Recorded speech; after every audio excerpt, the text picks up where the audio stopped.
Struggling to discuss sex and intimacy with your partner? Not feeling met, seen, or heard in your relationships? I'm Janelle. And I'm Andrea. We're two midlife mavericks sharing our own experiences. Messy AF and no regrets. With marriage, divorce, polyamory, and pleasure.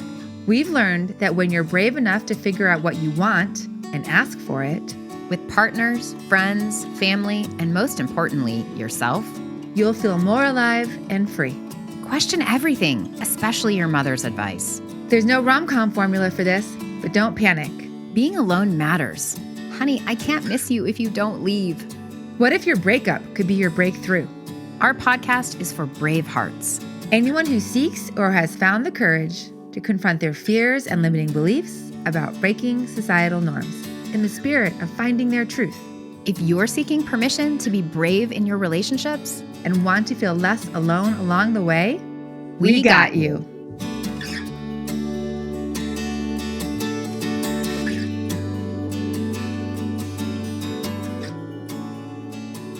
Season and new format. New format means every 3 months, we're going to pick one question. And across 12 episodes, we'll interview experts, each other, brave hearts, and so we can learn how to be brave in relationships together. Through breakups, breakthroughs, and awakenings. In this series, we're focusing on one question. How do I talk to my partner about sex and intimacy? Yes. Boom. Okay, let's dive in. So on this episode, I'm interviewing Andrea about her experiences discussing sex and intimacy with her partner. That's right. So Andrea, how about just get us started? Give us a little bit of a context of who you are and where we are in this moment. Yes. So I've been married for almost 20 years, and we've definitely gone through different phases of sex and intimacy, right? Like being super attracted to each other and then being like kind of meh, and then having sex often and then having sex not so often. But at some point back in 2016, so that was like 11 years in to our marriage, we were not having sex often. It was low libido. And I really just I just wasn't feeling it. And I don't think he was either, but of course I can't speak for him. But I think we just like weren't in that vibe with each other. And I remember at some point thinking and like walking like with this like sexy, like kind of bra and underwear set, like from the bathroom to the living room, and thinking like, I don't think he just like didn't even notice me. Right. And I'm not blaming him for that. Like we didn't see each other anymore. Yeah. And I love that. Yeah. I'm curious with you just named, right, that like you went through different phases during that 11 years already. And do you think the different phases of sex and intimacy is normal in a long-term marriage and can be expected? For sure. Yes. I think long-term marriages go through different phases of waning and waxing sex and intimacy. And I think that's incredibly normal. What does normal even mean? I think it's really common. I think it's human. And so in this moment, though, at year 11, in this lull, did this lull feel different somehow? I guess it did. Or it must have hit some new chord for me, because, and I guess here's what happened. Our intimacy had stalled, and that was noted, right? But I wasn't necessarily doing anything about it. It was just kind of brushed under the rug. And I thought, like, okay, maybe this is just how marriage went. You know, there was a little bit of shame around it. Like, oh, we're supposed to be having sex, but we're not. And then I also maybe just had a little apathy. Like, oh, well, like, you know, everything else is fine. Like, let's not worry about it. But then when our intimacy outside the bedroom also stalled, like I was doing my own thing, he was doing his own thing. We didn't have a lot of overlapping experiences except for with our child. And I tried to kind of get us to like, oh, maybe we should watch a show together, or and I think he wasn't interested, but I don't blame him for that either. Like it felt too forced, right? And he wasn't interested in what I was doing, and I wasn't interested in what he was doing. So I really want to double click on that. that I don't know why that's funny, but yes, double click me. Double click me. of you saying what felt different this time around was not that the intimacy in the bedroom had stalled, but it was the intimacy outside of the bedroom. And Yeah. that, I think that's just really significant for all of us who are listening to you to think about. Because that to me is actually expanding the view of intimacy, of what is intimacy and when does it happen? Yeah. Because I think of the word intimacy as being, I could have an intimate conversation with you. We don't have to touch, right? That is intimacy. There's intimacy in the bedroom and there's intimacy outside the bedroom. And I didn't feel connected to him outside the bedroom either, except in a kind of a family parenting way. Right. And that sounds like that was new. Like where the ups and downs of the bedroom intimacy, that had been going on for 11 years. But in this moment, you realized that the outside of the bedroom intimacy had really kind of stalled, and that either felt new or at least new in your system to be like, oh, I don't know if we're going to come back from this on the outside of the bedroom part. Yeah, I don't even know if I went that far. I was just like, it felt different to me. But you know, we may have experienced it before, but at that particular moment, it felt more alarming. And so this is when I happened to bump into an old flame, and we had some chemistry, and I talked to my husband about it and said, hey, I'd like to try this, you know, just to see how it goes. And it's funny, we didn't call it polyamory then. Of course, we were just like, hey, like, I'm going to go have like coffee with this guy. What do you think? And he's like, okay. Right. And then when I came home from that trip and I was like, hey, it went really well and I'm feeling some chemistry. I think I'm just going to pursue it. And it was long distance. It felt very safe. And so we started it. We decided to try it. So I just want to acknowledge, right? You were like, oh yeah, we just decided to try. Like you just decided to come home and be like, hey, I know. hey, I ran into this guy at the coffee shop and he's actually pretty hot. And what do you think? And so I just want to give you credit that like that conversation, I don't know if that was a hard conversation or not. Like how was that conversation for you? Yeah, well, noted, like I already knew this person. He was an old flame. I didn't bump into him at the coffee shop. Like, so that just is a different context. But it must have taken courage. Yeah, I guess I realize now that two things were going on. One, that we weren't having a connection, my husband and I. And so I thought, okay, maybe this will help, or we have to do something different. And two, I was reeling from the chemistry connection I had with this new person. I was like, oh, something has to happen. Like I have to pursue this. Like I didn't feel like I had a choice. Like this was like supposed to happen. Right. And so, yeah, I think my excitement and maybe that like adrenaline and the dopamine and the kind of, what is it? Is it cortisol? What goes on when you first fall for someone? Right? I do not. I'm not the biological. Oh, you're not the science person either. No. So it's just like something was happening, right? And I was like, okay, I want to explore this. Right. But it also sounds like your husband was game, right? I mean, that's what I was just gonna say. Like, yeah, he was game to try. He was always game to try new things, and specifically since we were not having sex and didn't feel connected, it was almost easier. We'd always been okay with each other having outside friendships. We had recently gone on a double date with his high school girlfriend and her boyfriend when they were in town. Plenty of people thought I was crazy at the time for doing that. They're like, what does she look like? Maybe she's still in love with your husband. Like, and you know, it was great. It turned out great. Like we both, I was fascinated. Like I wanted to hang out with her. We both loved the same person, right? So to me, we were already intimately connected. But so we were comfortable with that kind of thing. And I think it just made a lot of sense to us at the time to say, okay, like, let's try this. So what I'm hearing with that, right, in this first big conversation, or not the first, but a big conversation Yeah. about sex and intimacy, right? You both recognized you weren't feeling connected, you weren't having sex.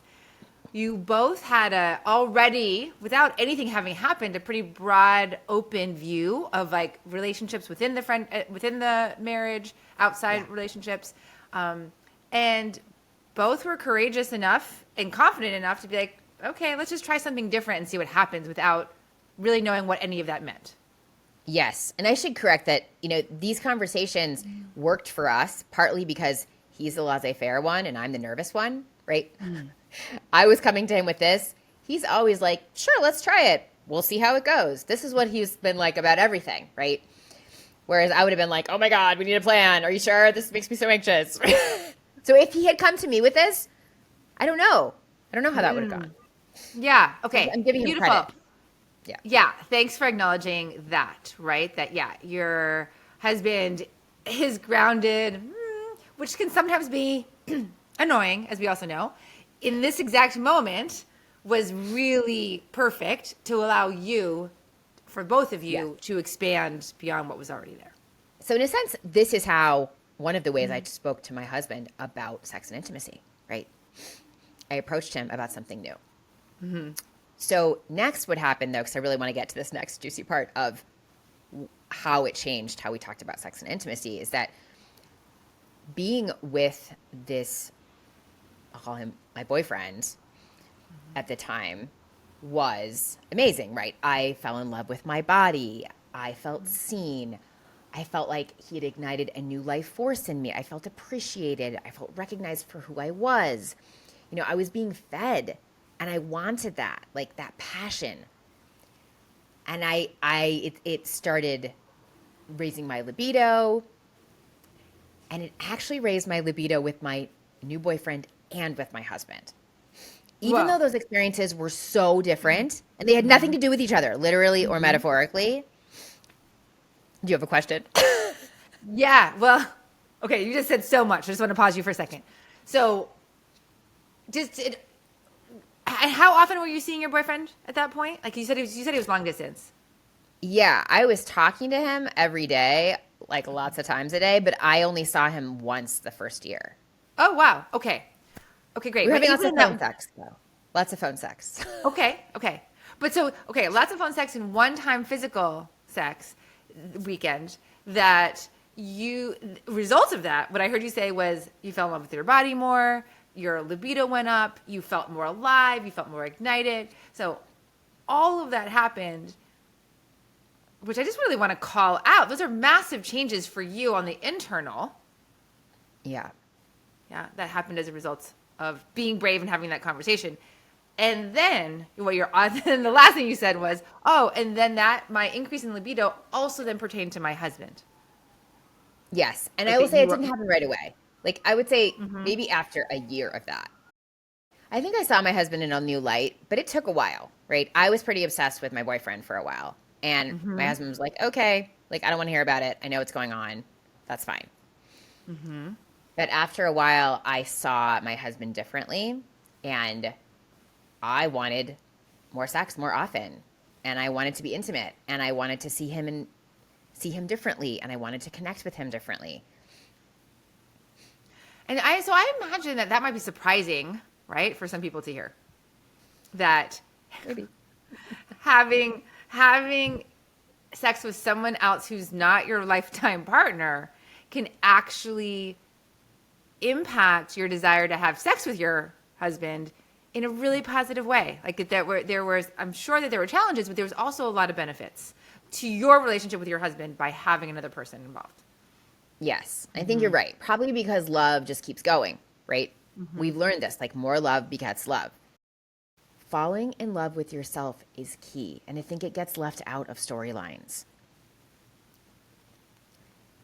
When you fall in love with someone, you can often, with the right person, turn toward yourself and fall in love with you.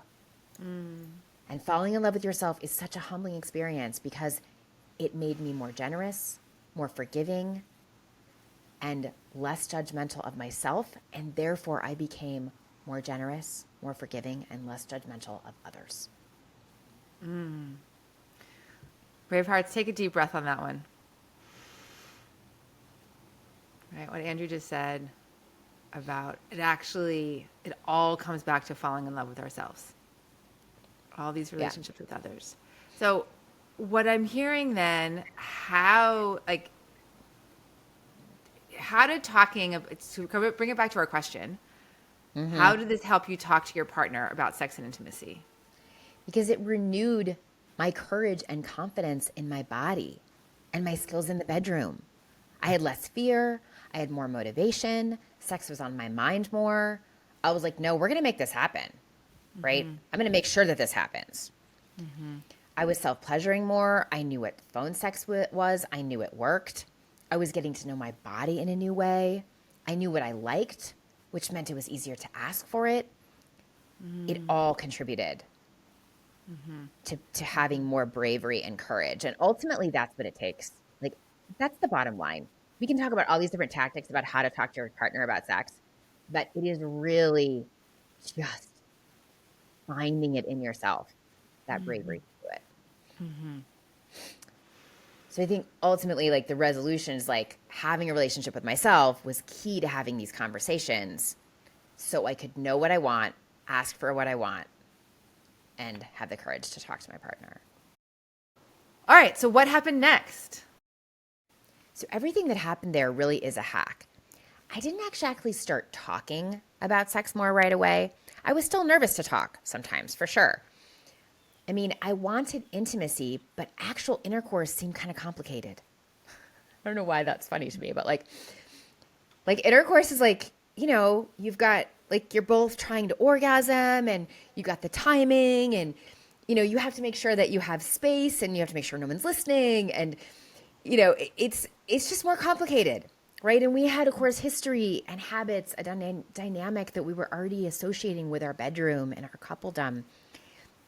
And I felt like my broader knowledge of my body and pleasure helped me start a little bit more simply. So in bed, during that awkward, should I say, are we going to have sex tonight part, I just found it was easier to start with a blowjob. I liked giving blowjobs. I know he liked them too.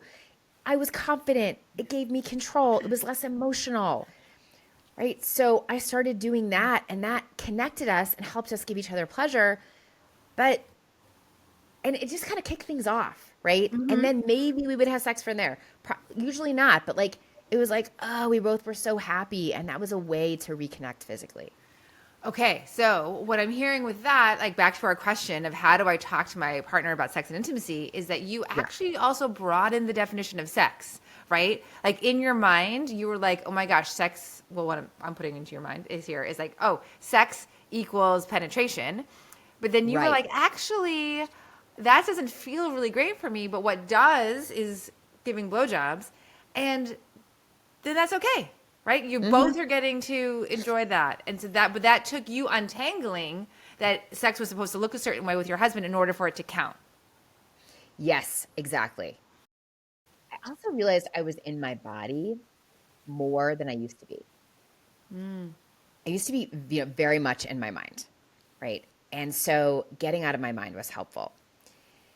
So ironically, how this all came together though was that we were, our bedroom is like, our house is pretty small. So our bedroom was like really close to, the living room and the kitchen and the bathroom and like all the other places that we're householding.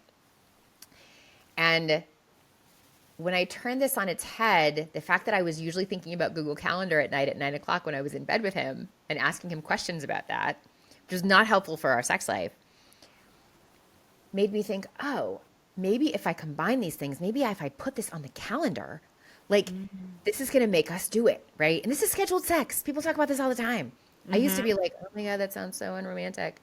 But I feel like I took the best of both things and I made it work. So Google Calendar was solid and certain. I knew I was going to follow that. And there was a night when my daughter always went to gymnastics, right? And she was gone for like an hour and a half, right? And I would drop her off. And I was like, okay, we're going to have gymnastics blowjob night, right? Like, I'm going to go drop her off. I'm going to come home. He's going to be ready in bed. We're going to have it. We're going to be like loving it, enjoying each other. It's going to be like this window of time, not too late when it was like 9 o'clock and we're tired. And yeah, that really worked for us. I was I excited about remember you it. telling I remember you telling me about these gymnastic blowjobs nights and me being like mind blown, loving it so much. So great. Because, yeah, one, it was at a time when neither of you were tired, right? You knew that your daughter was out of the house. It was a container of time. It wasn't like, oh, how long is this going to last, right? You knew you had like this hour, an hour and a half. Totally. And it was on the calendar in the way that like Bravehearts, in case you're wondering who's the organized, structured one of us, it is Andrea. And so like you were taking a strength of yours, which is Google Yes. Calendar, and adding it to this area that was like, oh, like, how do we make this work well or better? And putting them together, which I just love so much. Yeah, I feel like I outsmarted the mundanity, of scheduling by mixing it with the magic in a new way. And I Yeah. broadened my definition of sex by understanding my body more. Yes.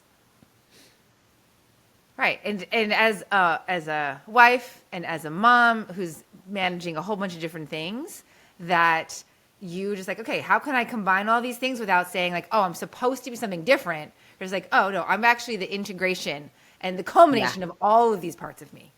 Yeah, exactly. Okay, so then any other issues? So one of the reasons I realized we had trouble having intimate discussions was because that while I would share and externally process, as we've talked on the podcast about many times, this is our personality. We like to talk out loud about what's going on. You and I. Mm-hmm. Yes, correct. My husband had a different style. He would keep quiet. He processed slower. He processed internally.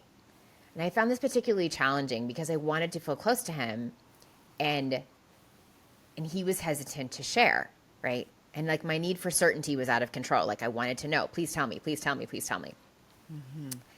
And so this was a communication challenge for us. I mean, we had different communication styles for sure. I was extroverted. He was a little more introverted. I tended to probably lead with my masculine. He probably tended to lead with his feminine. I'm someone who needs to be surrounded, like, and to feel like themselves. He's someone who needs space to feel like himself. So ultimately, I needed to have more patience, right? And I know that he was having conversations in his mind that needed to happen first before he said them out loud. And I remember you saying, Janelle, like, we have to go at the speed of the slowest processor, which I find so fucking annoying. But because I have all this urgency, like, no, we have to do it right now. Right. And I just want to jump in there, right? Like slowest processor, like there's not like one is better, like faster is better, right? No, It's just of like course two not. different ways of processing. And I'm just going to jump in here with one reason why one of the books that helped me, because my ex-husband at that time was also the introvert. So Andrea and I were like really like relating on this.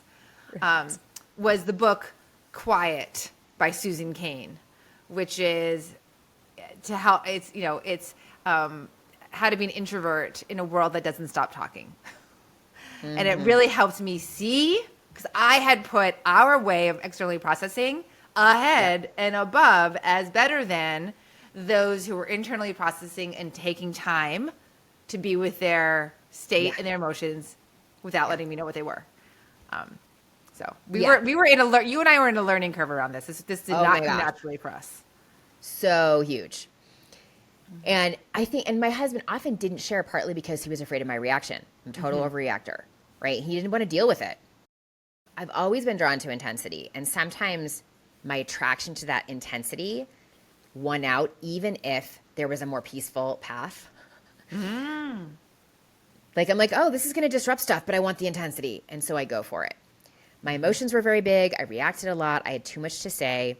Why couldn't I just chill out, right? And it made me feel like I was the wrong way to be. But to your point, like, no one's right or wrong.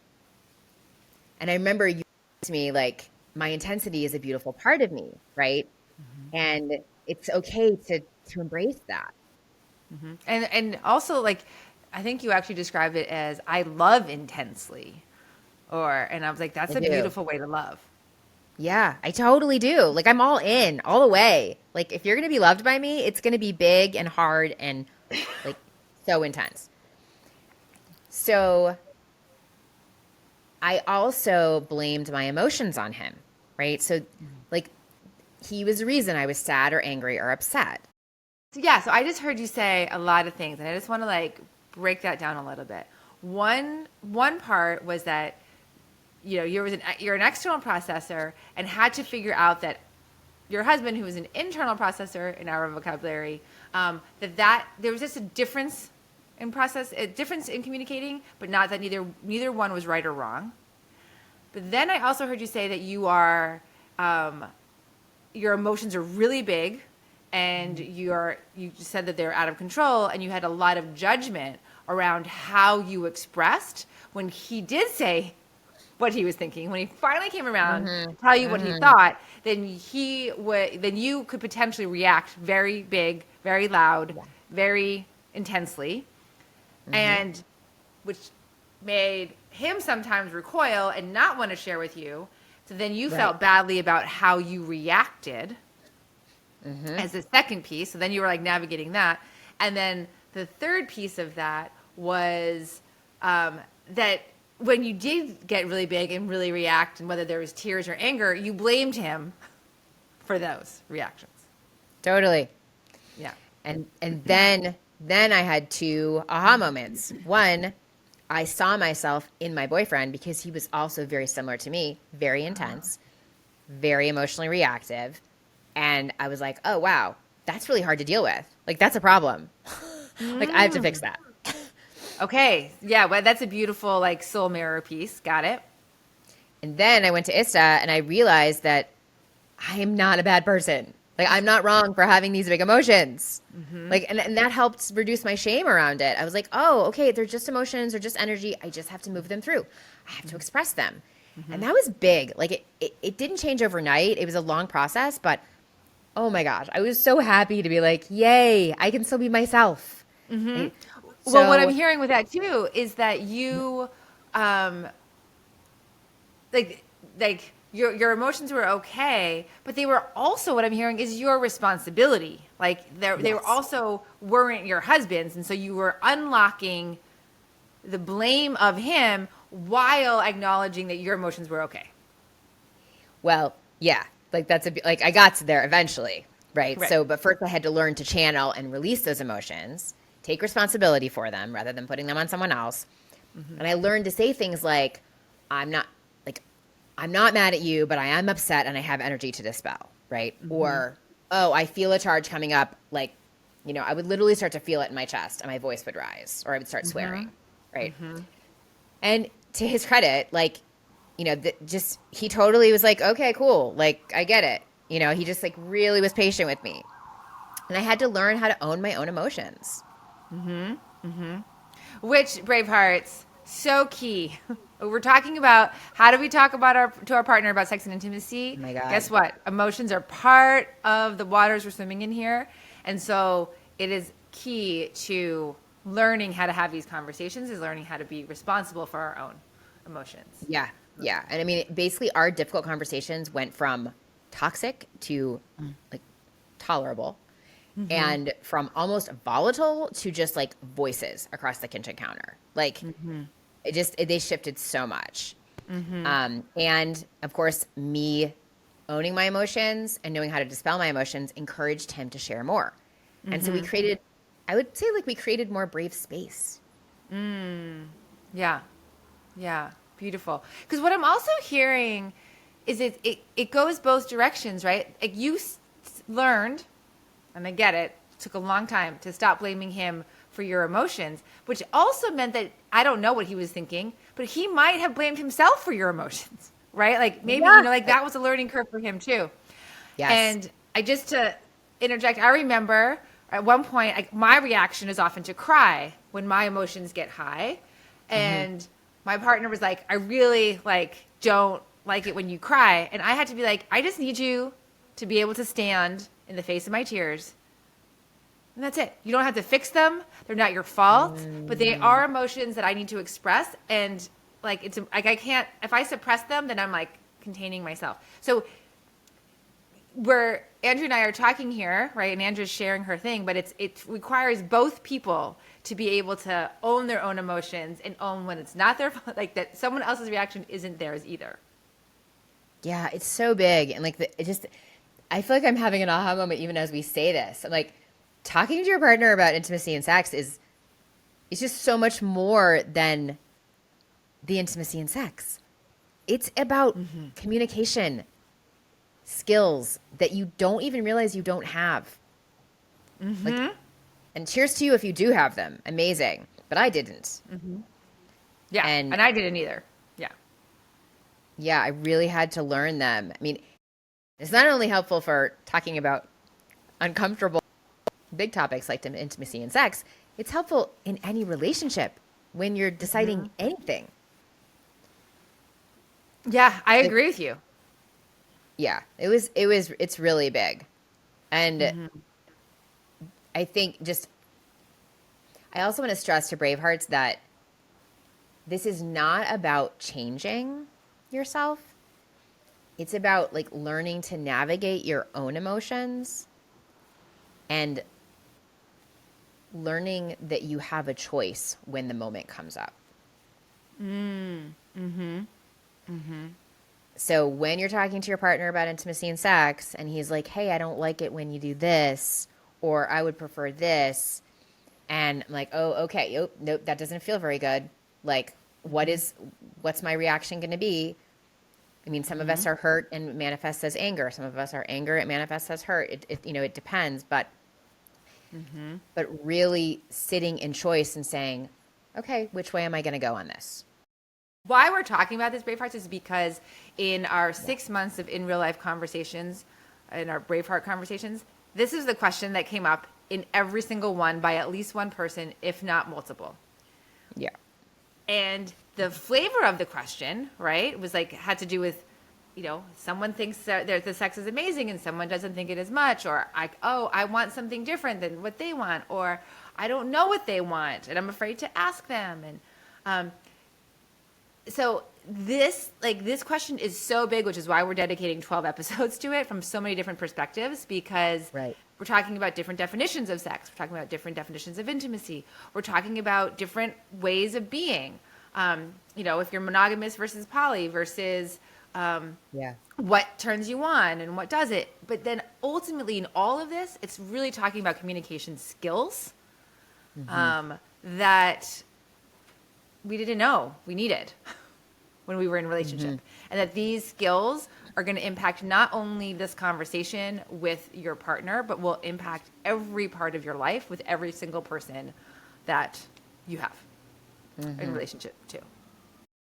Thank you, Andrea. I heard you describe that in terms of talking to your partner about sex and intimacy, the first part is it just takes courage, but that the courage pays off because when you are being more aligned with what feels alive for you, then it ends up resulting in a sensation of self-love.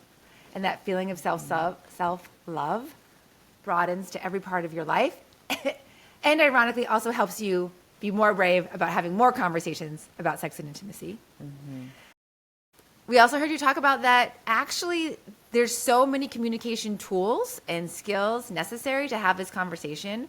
One being responsible for your own emotions, not judging your own emotions, what type of processor you are, whether you're an internal processor or an external processor, no judgment, that you can release the shame about how you respond to the emotions around having these conversations, and that there are skills that you can be utilizing about how to release emotions that are challenging.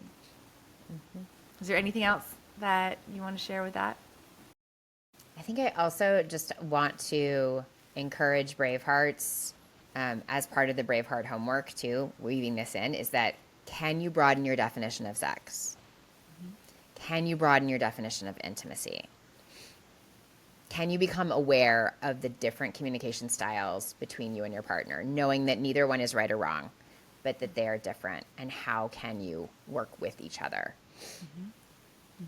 So yeah, I encourage you to just explore those topics, journal, talk, think about those, and see what you come up with. Beautiful.